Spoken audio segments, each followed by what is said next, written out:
आपण ट्रिग्नोमेट्री का शिकतो? That is the main reason.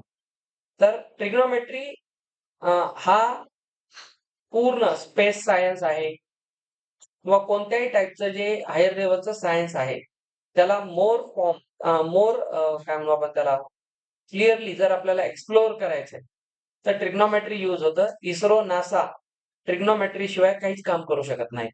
सगळे सॉफ्टवेअर त्याच्यात तसे काम करतात. व्हेरिएबल्स असतात. Trigonometry along with arithmetic, linear algebra and equation theory आणि वेक्टर अल्जेब्रा एवढ्यांचा यूज करून जावा, सी प्लस प्लस किंवा पायथन या लँग्वेज बनवलेल्या आहेत. त्या लँग्वेजने आपण वेबसाईट्स, ऍप्लिकेशन्स, ब्लॉग्स सगळं बनवतो. तर आपल्याला या चॅप्टरमध्ये हे शिकायचंय ऍप्लिकेशन्स ऑफ ट्रिग्नोमेट्री. तसे तर खूप सारे ऍप्लिकेशन्स आहेत. आपण बेसिक वाले शिकणार. तर ट्रिग्नोमेट्री चे ऍप्लिकेशन्स मध्ये या चॅप्टरला जेई मेन्स मध्ये एक नाव असतं, त्याचं नाव आहे हाईट्स अँड डिस्टन्सेस.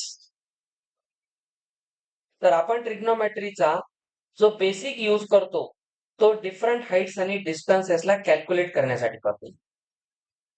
आता आपल्या सगळ्यांना साधे प्रश्न असे पडायला पाहिजे. ज्यावेळेस आपल्याला सांगितलेलं असतं माउंट एव्हरेस्ट वर चढणं हे गिनीज बुक मध्ये नाव टाकण्यासारखं आहे. कारण जो माउंट एव्हरेस्ट वर जातो त्याचं नाव गिनीज बुक मध्ये जातच कंपल्सरी. म्हणजे माउंट एव्हरेस्ट वर जाणं किती अवघड आहे हे लक्षात आलं. मग माउंट एव्हरेस्टची हाईट कोण मोजली असेल? तिथं जाणंच एवढं अवघड आहे. तर कोणी जाऊन हाईट मोजू शकेल का असं डायरेक्ट? बरं, ती हाईट मोजायला असं कोणता मीटर टेप आहे आपल्याकडे? 8,848 मीटर त्याची हाईट आहे. अप्रॉक्स 9 किलोमीटर हाईट आहे. तर 9 किलोमीटर हाईट मोजण्यासारखं काय आपल्याकडे? कधी हा प्रश्न पडला? This is called critical thinking. ज्यावेळेस आपण म्हणतो sun and other stars and planets are distant objects from the earth. Sun is 15 crore kilometer from the earth. How did we measure that distance? चला, बुर्ज खलिफा तरी जमिनीवर आहे, काहीतरी होईल. माणूस उभा राहून त्याच्यावर पाहिजे. सूर्य कुठं, माणूस कुठं, असा कोणता रस्ता नाही जाऊन मोजायला की चला 1 किलोमीटरचे दगड लावू. हायवेला तर लावतात ना, तिथून 1 किलोमीटर मग 2 असे दगड रचत रचत रचत आपली ते मीटर टेप घेऊन किंवा किलोमीटरची पट्टी घेऊन सूर्यापर्यंत पाठवले लोक. 15 करोड किलोमीटर. ते म्हणले हा सध्या आम्ही सगळे दगड लावले, 15 करोड दगड लागले 1 किलोमीटरची. असं म्हणलं, बरं ते दगड लावतील इन केस, जाऊ द्या. मग ते दगड लावायला हवेमध्ये टिकतील काय? अर्थच्या बाहेर गेले की संपलं ऍटमॉस्फिअर, ते तिथंच मरून जायचे. विचार करा, आपण जे हे बोलतो आपल्याला एक सवय आहे. ते बुक मध्ये सांगितलं ना, हो ते खरंच मानायचं. बरं, ते खोटं नाही, ते खरंच आहे. पण जसजसं आपलं एज वाढतं, आपली अंडरस्टँडिंग वाढते, तर हे जे क्वेश्चन्स आपल्याला आले पाहिजे. स्कूलचं काम हे आहे, क्युरिओसिटीला प्रॉपरली हे करणं. शाळा काय आपलं, आम्ही म्हणलं तेवढं लिहा, हा प्रोजेक्ट करा, नंतर ते कचरा पेटीत जाते. हे 20 मार्कासाठी आहे, त्याला 5 मार्क आहेत, त्याला 2 मार्क आहेत. ते मार्काच्या जाळ्यामध्ये असं बांधून श्वास घालून टाकला सगळा. लर्निंगचा आनंदच राहिला नाही. आणि त्या मॅथच्या बाबतीत तर एवढं झालं. क्लासमध्ये आला की टीचर म्हणते आज फ्रॅक्शन शिकवायला लय अवघड असते. ते आधीच पोराला खतम करून टाकते. ते आधीच म्हणते खूप अवघड आहे, नीट लक्ष दे. ते आज आपण डिव्हिजन शिकणार. ते लेकरू असते तिसरीचं, त्याला अजून टेन्स आणि 100 प्लेसच नीट कळलेला नसते.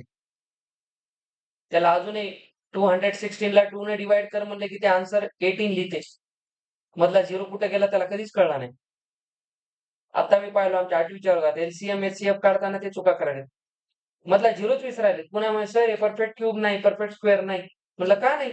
सर ते प्राईम फॅक्टरच पडलं. बघू तुझी वही. तर पाहायला ते मधला झिरोच गायब. 8वीला गेले डिव्हिजनचे प्रॉब्लेम्स. त्याच्यामुळे मॅथ्स अवघड आहे. कोणतीही गोष्ट अप्लाय केली पाहिजे. ऍप्लिकेशन हे मेन आहे. आपण एवढे आता प्रूफ शिकले, एवढ्या एक्सप्रेशन्स पाहिले, आयडेंटिटीज पाहिल्या.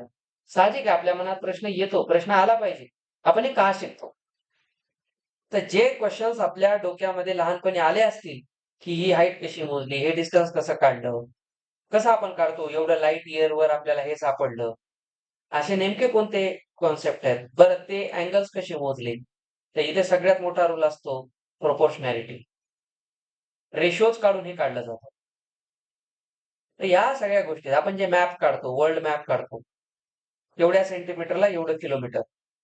प्रोपोर्शनॅलिटी कन्व्हर्ट करतो आपण युनिट्सला.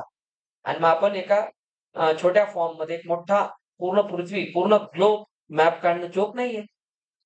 तर प्रत्येक गोष्ट त्याच्यामध्ये इन्क्लुडेड असते. मग ते वेगवेगळ्या कॅटेगरीज आपण जिओग्राफीत पाहतो. काही नॅचरल ग्राफ असतात, काही टेरेन ग्राफ्स असतात, काही पॉलिटिकल ग्राफ्स असतात. तर हे हे जे सगळं केलं जातं ना, ह्याच्या मागे खूप मोठं रिझनिंग आहे. असं काही केलेलं नसतं. पण ह्या गोष्टी डेव्हलप करताना मॅथेमॅटिक्स शिवाय काहीच करता येत नाही. आणि जे हायर मॅथेमॅटिक्स आहे, स्पेस सायन्स आहे किंवा हे जे आपण पाहतोय मोठं सिव्हिल इंजिनिअरिंग आहे. these all curves are studied using trigonometry. एखादा आपल्याला मोठा पूल बांधायचा आहे, डॅम बांधायचा आहे, तर त्याचे जे सस्पेन्शन केबल आहेत, त्याचा कर्व किती असला पाहिजे, त्याने त्या रॉड सोबत किती अँगल केला पाहिजे, त्या अँगलमुळे त्याची हाईट किती वाढू शकते, त्याचा बेस आणि हाईटचा रेशो काढून ते अँगल ठरवले जातात. टॅन थिटाचा यूज होतो. तर हे सगळं मॅथेमॅटिक्स यूज करून आपण आजचं जग तयार केलेलं आहे. एवढं सोपं नाही. Everything is mathematics. तर ट्रिग्नोमेट्रीच्या ऍप्लिकेशनमध्ये आपण बेसिकली दोन गोष्टी शिकतो, हाईट आणि डिस्टन्स काढणं. तर हाईट आणि डिस्टन्स काढण्यासाठी आपल्याला एक छोटासा आधी कॉन्सेप्ट शिकायचा असतो, अँगल्स. तर अँगल आपण परत काय शिकणार नाही. वर्टेक्स असतो, आर्म्स असतात, अँगल असते. हे नाही शिकायचं. आता याच्यामध्ये दोन गोष्टी असतात. श्रीनिवास आहे जागेवर? चला आपण हे घेऊ, रेफरन्स लाईन जमीन आहे, तिथं आपण आहोत. आणि छानपैकी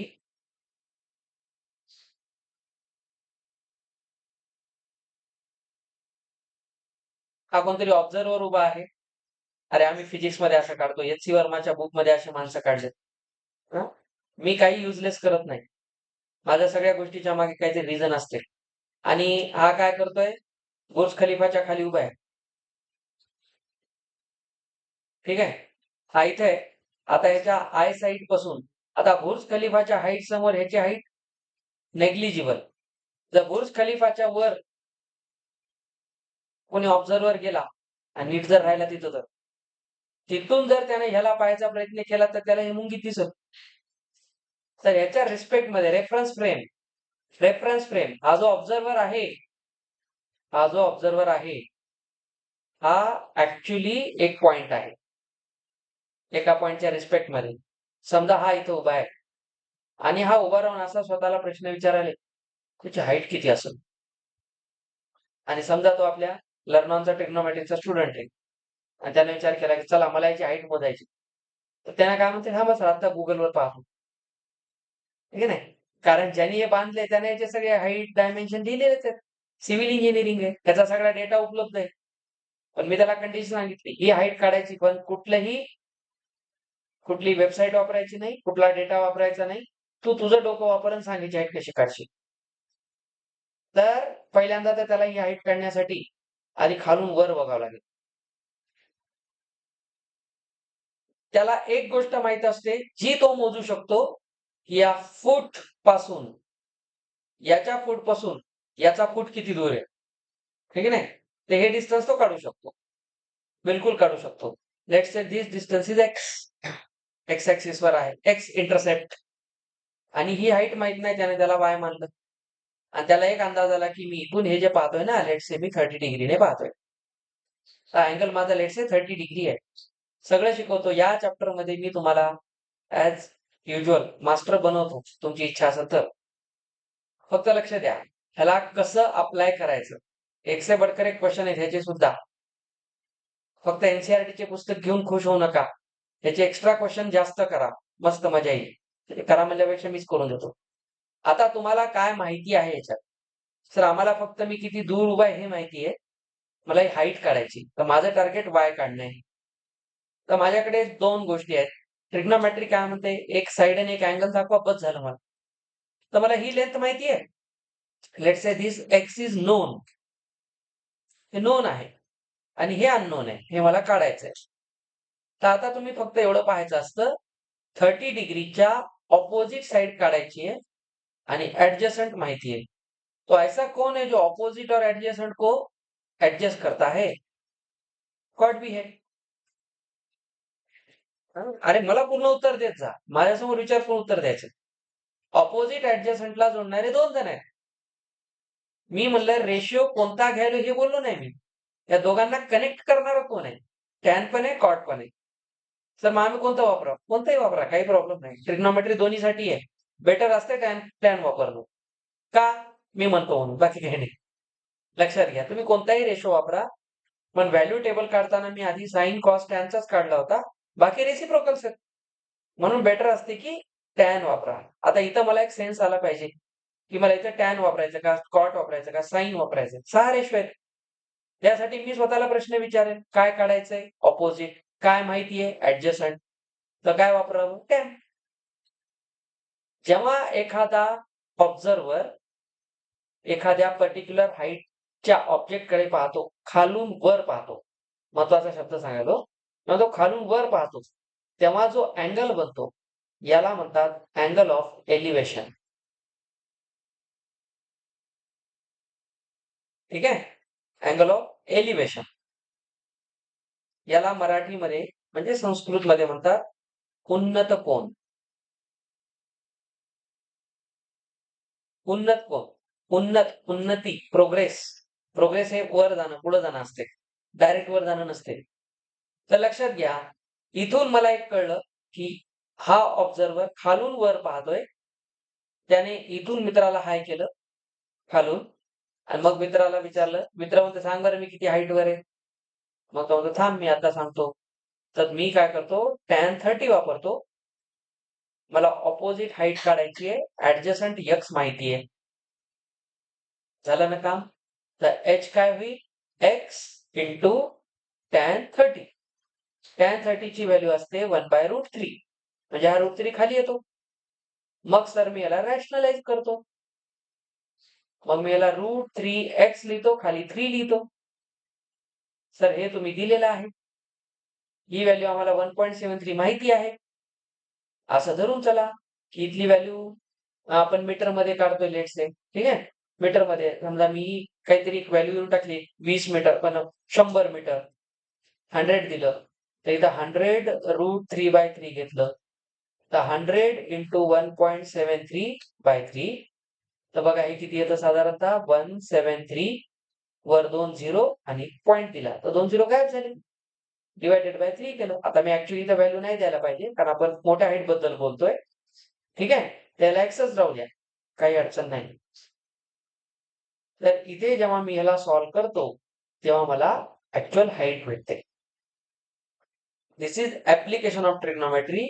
Using some given data and some angles, we can calculate unknown quantities.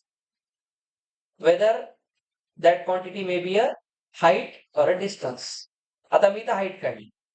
हे झालं सेम केस. आता दुसरी गोष्ट बघा, ऍप्लिकेशन लेवल काय असतं. हा एक बँक आहे आणि इथून पुढे इकडे पूर्ण समुद्र आहे आणि हा समुद्राचा किनारा आहे. या किनाऱ्याच्या इथे हा एक लाईट हाऊस आहे. इंडियन आर्मीचा समजा एक लाईट हाऊस आहे. या लाईट हाऊसवर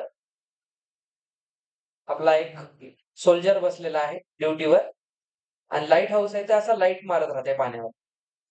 तर नावच लाईट हाऊस आहे ना. लाईट हाऊस म्हणजे हलकं घर नाही.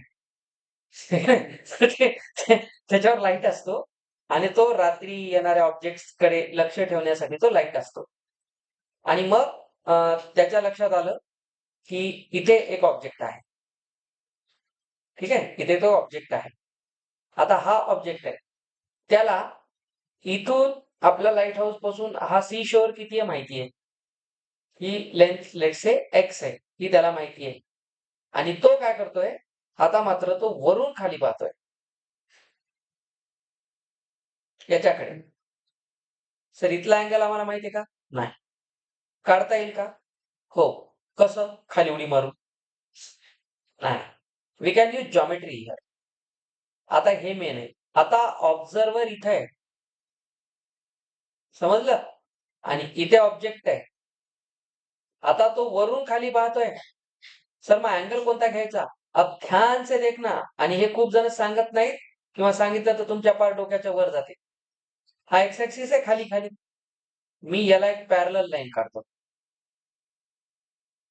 सर हे पॅरलल काढलं की ही ट्रान्सव्हर्सल होते आणि एक झेड बनतो आणि तो होतो अल्टरनेट इंटेरियर अँगल.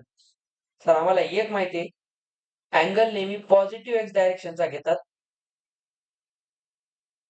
हा अँगल घ्यायचा नाही का सर? नाही. अँगल नेहमी कोणासोबतचा घ्यायचा? पॉझिटिव्ह एक्स सोबत. जर हा दिला तर सर बेटा हे 90 असते, 90तून मायनस करून ह्याला का. जास्त डोकं लावू नको. ठीक आहे. तर स्टँडर्ड नोटेशन आहे, angles should be taken in the direction of positive x axis only. कारण आपण आता सायन्स यूज करतोय, तर अँगलचं नोटेशन फिक्स आहे. आता पहा, मला या राईट अँगल ट्रायंगलला सॉल्व्ह करायचंय, तर मला ऍक्च्युअल या अँगलची गरज आहे ना, पण तो तर पाण्यात आहे. आधी मी जिथं उभा होतो ऑब्झर्वर तिथलाच अँगल मी पाहिला होता. मागच्या केसमध्ये हा अँगल कारण ऑब्झर्वरचाच अँगल होता, तर हे पटकन पाहणं काही अवघड नाही. पण आता बघा, ऑब्झर्वर इकडे आणि अँगल इकडचा पाहिजे. तर या केसमध्ये आपण डायरेक्ट अँगल नाही काढत. हे खूप जण सांगत नाहीत. ते शॉर्टकट मारण्याच्या नादात कॉन्सेप्टच चुकतो. बोर्ड एक्झाम मध्ये ही फिगर काढायची आहे. 1 मार्क त्याला असतो. नीट पहा. आपण याला पॅरलल लाईन काढली, ही ट्रान्सव्हर्सल झाली, तर झेड नुसार इथे जो अँगल आहे तोच इथे बनतो. तर इथे न जाता मी तो अँगल सांगितला. तर मी कोणता अँगल काढला? हा. याला जेव्हा ऑब्जेक्ट वरून खाली पाहतो, हा जो अँगल बनतो याला म्हणतात अँगल ऑफ डिप्रेशन. डिप्रेशन मध्ये जायचं नाही. Angle of depression, angle of elevation, आणि याला आपण मराठीमध्ये म्हणतो अवनत कोन. अवनती झाली म्हणतो की नाही आपण, म्हणजे एखाद्याचं डिक्लाइन झालं, खाली झालं, प्रोग्रेस त्याचा खराब व्हायला लागला, तर ते अवनती झाली. उन्नती आणि अवनती मराठी विरुद्धार्थी शब्द आहेत. ही महाराष्ट्रात राहतो, मराठी माहित नाही. स्वतः मराठी माणसालाच माहित नाही. अवनत शब्द किती जणांना माहिती? रॅन्डमली रस्त्यावर जाऊन घ्या तुम्ही, जाऊ दे रे म्हणतो. असो, अवनत कोणचा अर्थ असतो? वरून खाली पाहताना होणारा कोन. ट्रिग्नोमेट्रीमध्ये बेसिकली 2 अँगल कामाचे असतात, angle of elevation, angle of depression. Angle of depression काढताना ही फिगर नेहमी काढायची. डोक्यात ठेवा, अँगल ऑफ एलिव्हेशन मध्ये transversal parallel lines no need. कारण ऑब्झर्वर जिथं आहे तिथूनच अँगल पाहतो. पण इथं ऑब्झर्वर वर आहे, ऑब्जेक्ट खाली आहे. आता तुम्हाला थोड्या वेळाने एक इंटरेस्टिंग गोष्ट दिली जाते.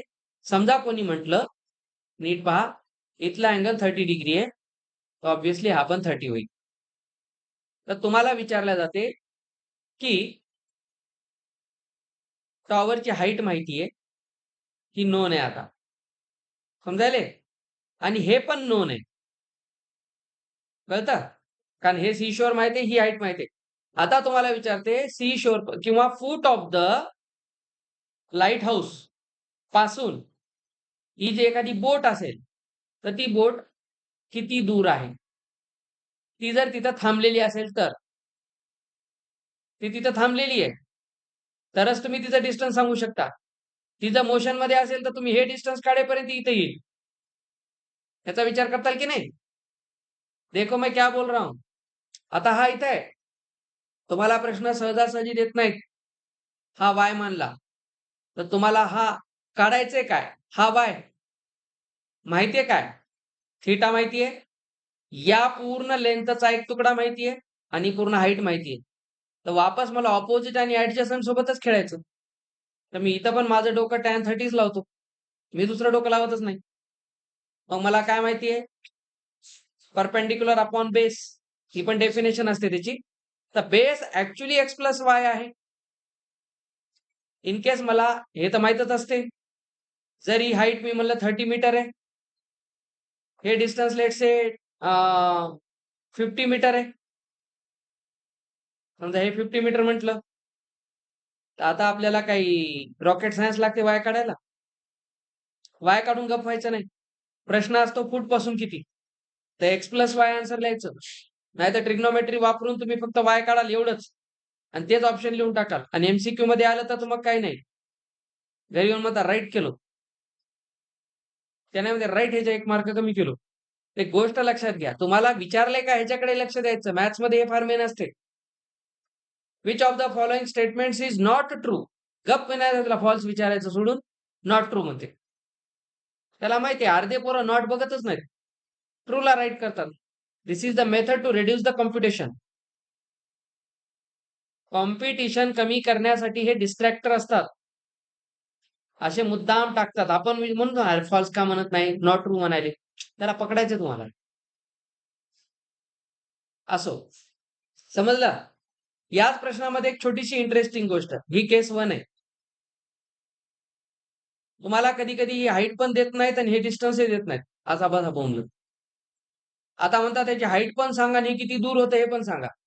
सर हे असं दोन दोन माहित नसल्यावर कसं काढावं, एवढा अन्याय करू नये. तर ते काय करतात, तुम्हाला दुसरी कंडिशन देतात. हा लाईट हाऊसहून याला पाहत होता, पहिल्यांदा पाहिलं त्यावेळेस तो 30 डिग्री अँगलने पाहिलं. आता काय झालं थोड्या वेळाने, आणि हा जो आहे ना ह्याचं अप्रोचिंग होतं टू द सी शोर, आणि थोड्या वेळाने ते इथं आलं. टी टाइम नंतर त्याने पाहिलं की तो इथे आला. आता तो परत त्याला पाहतोय. आता 2 ट्रायंगल झाले आमच्याकडे, एक छोटा राईट अँगल ट्रायंगल, एक मोठा राईट अँगल ट्रायंगल. दोन वेळा टॅन थिटा लावणार. 2 variable, 2 equation, linear equation in 2 variables. This is mathematics. तुम्हाला 2 व्हेरिएबल्स आले, 2 कंडिशन देतील ना. त्यांना काय तुमची कंडिशन खराब करायची नाही. ते कंडिशन तुम्हाला 2 देतील, पण इथे गंमत होते. जसा ऑब्जेक्ट जवळ येतो तसा तो मोठा दिसतो, कारण त्याचा अँगल इन्क्रीज होतो. जसा ऑब्जेक्ट दूर जातो अँगल लहान होतो. बाबा, ज्याला ज्याला नाही कळलं त्यांना पहा, इथून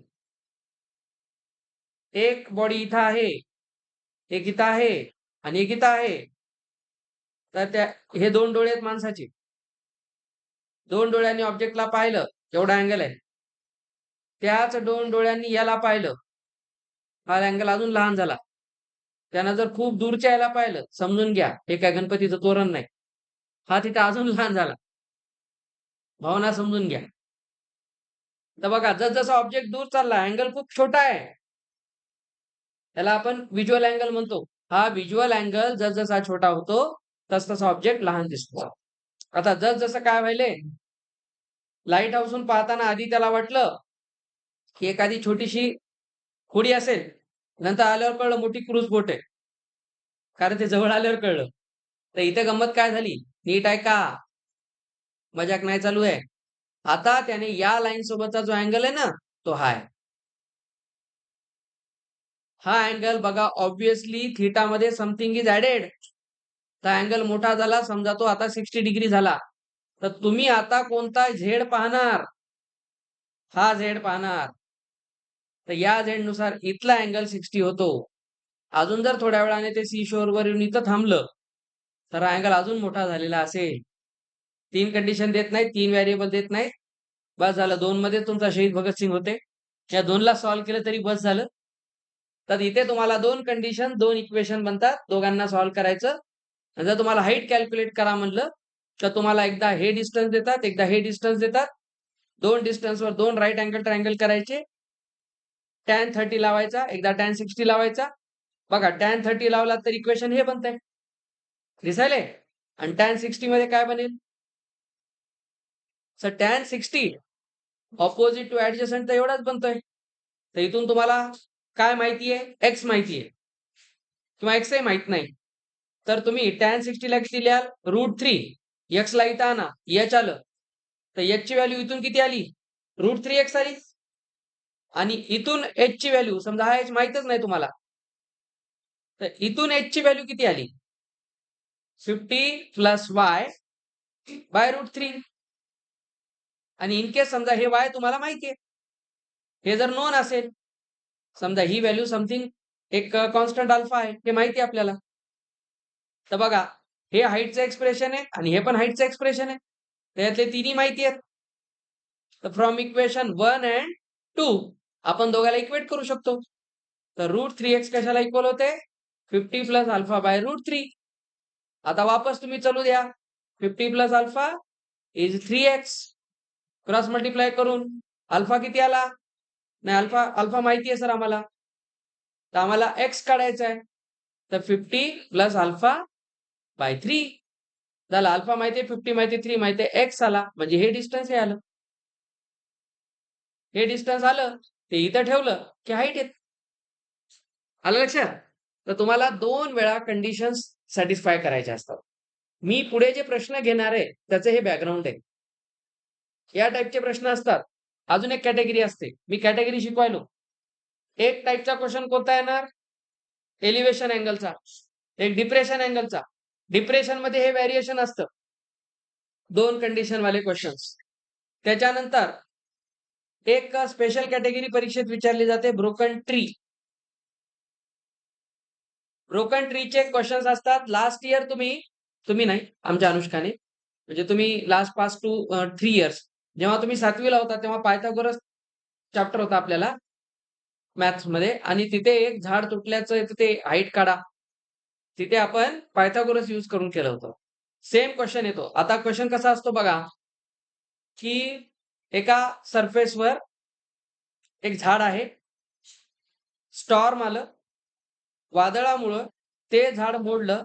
अनफॉर्च्युनेटली सगळं नाही मोडलं, एका पर्टिक्युलर हाईटला मध्येच मोडलं, इथून मोडलं. आणि त्याचा हा जो एवढा पोर्शन होता, थोडस लक्ष द्या बेटा, हा तो पोर्शन आहे दिसतो, हा पोर्शन खाली येऊन पडला. तर मला एवढंच म्हणायचंय की ही आणि ही हाईट सेम आहे, लेंथ, कारण तेवढाच पोर्शन मोडून खाली आलेला आहे. आता तुम्हाला ते काय म्हणतात, तो जमिनीवर जिथे पडला तिथे त्याने एक अँगल सबटेंड केला. इथे आता अँगल ऑफ एलिव्हेशन आणि डिप्रेशन लावायचं नाही. Angle of elevation depression observer साठी असतो. इथं कोणी पाहत नाहीये, ही जनरल केस आहे. जिथून झाड मोडलं तिथं कोणाचा डोळा ठेवलेला नाहीये पाहायला. लक्षात घ्या, देर इज नो ऑब्झर्वर. तर इथं तुम्हाला एवढंच म्हणतात की तो ग्राउंड सोबत एवढा अँगल करतो, असा शब्द येते. त्याने इथं थिटा केलं. तुम्हाला एवढंच माहितीये की मोडून ते किती दूर पडलं, समजलं? समजा हे डिस्टन्स तुम्हाला माहितीये x. आता म्हणतात झाडाची पूर्ण हाईट सांगा. तर याच्यामध्ये 2 पार्ट होतात. हा असतो UB आणि हा असतो B, अनब्रोकन आणि ब्रोकन. तर अनब्रोकन पार्ट या छोट्या ट्रायंगल मध्ये आहे. सर मग ब्रोकन साठी कोणता ट्रायंगल आहे? अरे काय गरज आहे, ब्रोकनचाच पार्ट हा आहे ना. ब्रोकनचा जो पार्ट आहे तोच हा आहे ना. तर ह्याला थोडं विसरून जा ना. जर ही लेंथ B आहे तर ही पण बीच असेल की नाही? एवढं तर डोकं लावू शकतो आपण. याला कॉमन सेन्स म्हणतात मराठी भाषेत. हो का? इथं बी आहे आणि हा अनब्रोकन पार्ट आहे. तर सर मला हे पण माहित नाही आणि हे पण माहित नाही. तसं माहिती आहे एवढंच ना, माहिती एवढंच आहे. तर आपण असं समजून घेऊ की मला असं माहिती आहे की हे समजा 10 मीटरवर जाऊन पडलं आणि याचा खाली पडण्याचा अँगल 30 डिग्री होता. तर तुम्ही पूर्ण झाडाची हाईट काढा. पण जर झाडाची हाईट काढण्यासाठी आम्हाला अनब्रोकन आणि ब्रोकन दोन्ही पार्ट माहित नाहीत, तर दोन्ही काढावं लागतील. तर या केसमध्ये मी काय करेल, सर मला ऍडजस्टंट माहिती आहे, ऑपोजिट काढायचंय. तर मी एकदा tan 30 लावेल. tan 30 काय असेल? मी समजा अनब्रोकनला x मानलं आणि ह्याला y मानलं. तर unbroken part opposite to adjacent, इथून x/10 येईल, म्हणजे इथून tan 30 आला. बघा आता मी जे शिकवायलो, उद्या डायरेक्ट तुम्हालाच क्वेश्चन करायचे. मी तुमचं पूर्ण बॅकग्राऊंड तयार केलंय. एक्स किती होते? 10/√3. सध्या असंच ठेवा, काही अडचण नाही. सर अनब्रोकन पार्ट तर सापडला. आता ब्रोकन कसा काढावा? कारण पूर्ण हाईट काढायची तर मला दोघांना ऍड करावं लागेल. To find out the broken part again use trigonometry. काय माहितीये? ऍडजसंट. काय काढायचंय? हायपोटेन्यूज. cos 30. कोणता रेशो सिलेक्ट करायचा हे शिका. समजून घ्या काय सांगायलो. आणि समजा तुम्ही ही हाईट काढली तर परत तुम्हाला ऑपोजिट माहितीये, हायपोटेन्यूज नाही, तर साइन थिटा लावा. कसं आन्सर येणार आहे? हे सगळे एकमेकाचे भाऊ बहीण आहेत, आपण शिकलोय. कॉस साठी काय असते? Adjacent to hypotenuse. तर कॉस 30 असते साइन 60 एवढा, √3/2. इथून y आला तर y किती येतोय? 20/√3. कळलं मी याला का रॅशनलाइज केलं नाही? एक्सपिरियन्स, बाकी काही नाही. तर झाडाची हाईट काय असते? Broken plus unbroken. तर न मोडलेला पार्ट 10/√3 हाईटचा होता, मोडलेला पार्ट 20. ओव्हरऑल 30/√3. गप बसायचं नाही. आता रॅशनलाइज करायचं. तर या 3 ला मारून हा 10 होतो. त्याचा अर्थ 17.3 मीटर होती झाडाची टोटल हाईट. तर या पद्धतीने क्वेश्चन सॉल्व्ह होतात. ही एक स्पेशल कॅटेगरी आहे. मी कॅटेगरी सांगायला कोणत्या कोणत्या असतात. एक नॉर्मल आहे, पहिलं काढलेलं बेसिक देतात, एवढं होतं, ऍडजस्टंट होतं, हाईट काढा. जे डिप्रेशन अँगलचे क्वेश्चन आहेत त्याच्यामध्ये थोडी कॅटेगरी अजून बेटर असते. त्याच्यात सिंगल वाले किंवा हे डबल वाले आता आपण मागं काढलेले सी शोर कडे येणारे क्वेश्चन्स, लाईट हाऊस वाले क्वेश्चन्स. बघा आज जेवढं सांगायलो ना ते पक्क डोक्यात ठेवा, तुम्हाला उद्या सगळे क्वेश्चन जमतील.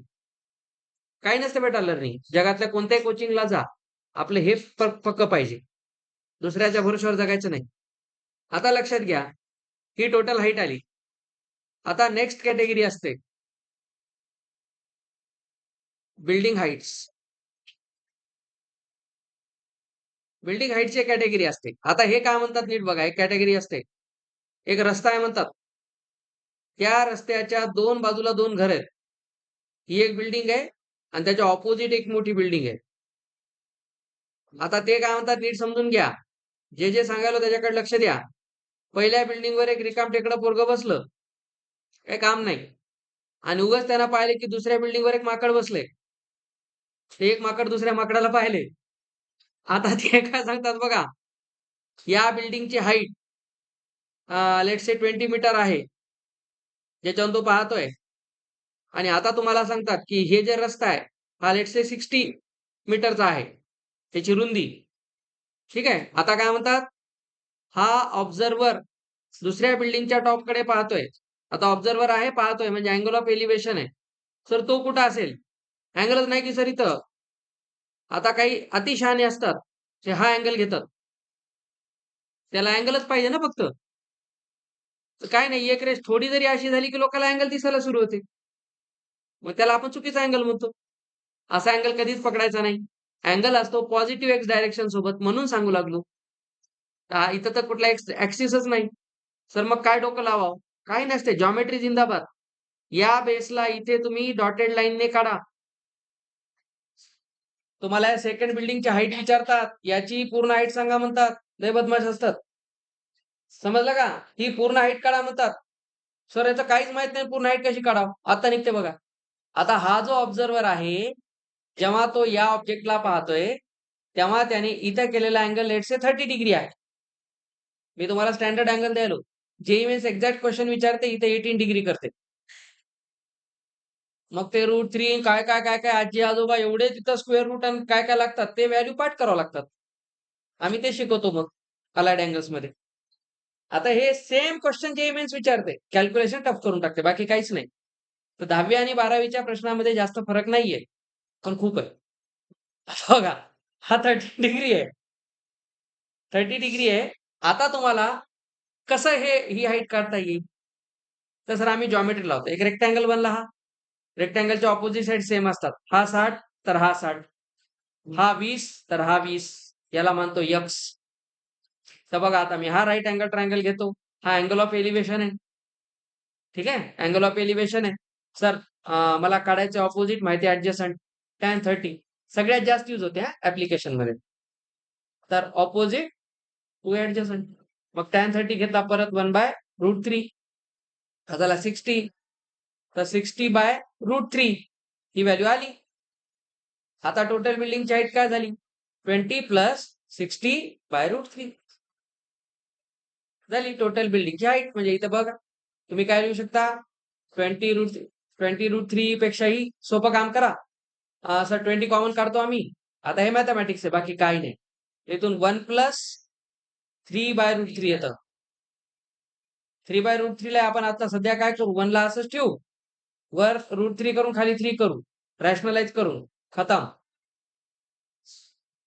तर 20 into 1+√3.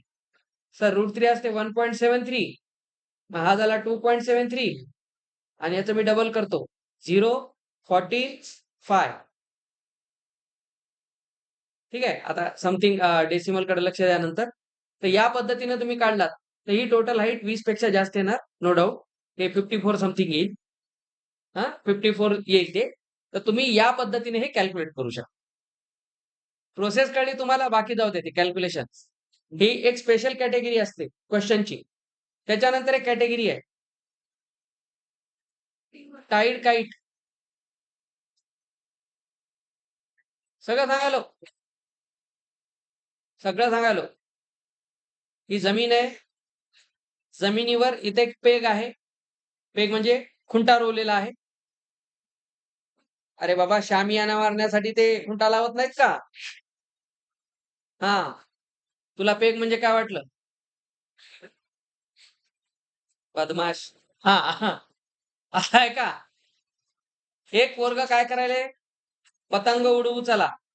त्यानं काईट फ्लाइंगचा आनंद घेत आहे आणि अचानक त्यानं मस्तपैकी काय केलं, त्याची खूप उंच हवेमध्ये पतंग गेली. थोडं थांबा. पतंग ऍक्च्युली कशी जाते? ठीक आहे. तर इथं त्याचा ते मांजा दोरा काय प्रकार आहे सगळा, या अशा पद्धतीने ही पतंग आहे. आता हे काय म्हणतात नीट समजून घ्या. बरेच बदमाश असतात ते. आता हे तुम्हाला काय सांगतात, असं केल्यावर एक अँगल झाला म्हणतात, असं हे चूक आहे. सर असे क्वेश्चन असतात का? 100% असतात. 12वीला इंटिग्रेशन वापरून काढतात. हे आता नाही. हाच क्वेश्चन मी तुम्हाला नंतर 12वीत कसा येते ते दाखवेल, तुम्ही 12वीला गेल्यावर. आता इथं पहा, तुम्हाला याच्यात एक कंडिशन देतात, assume that there is no slack in the string. या दोरीमध्ये असा कोणताही स्लॅक नाही. ही कंडिशन असते टाईड काईट. कारण प्रॅक्टिकली पतंग कधीही असा सरळ स्ट्रिंग हवेत जात नसते. प्रेशर असतं एअरचं, त्यामुळे तो असा एक पॅराबोलिक पाथ घेतो. एक असा पॅराबोला बनतोय. चला सर आलेले आहेत. तर फक्त काय करणार, त्याने इथं बांधलं आणि या हाईटवर पतंग आली तर इथून तुम्हाला एखादा अँगल वगैरे विचार. ठीक आहे. तर आपण या टाईपचे आता उद्या सगळ्यांनी पुस्तक सोबत ठेवा, याचे क्वेश्चन्स करू आपण.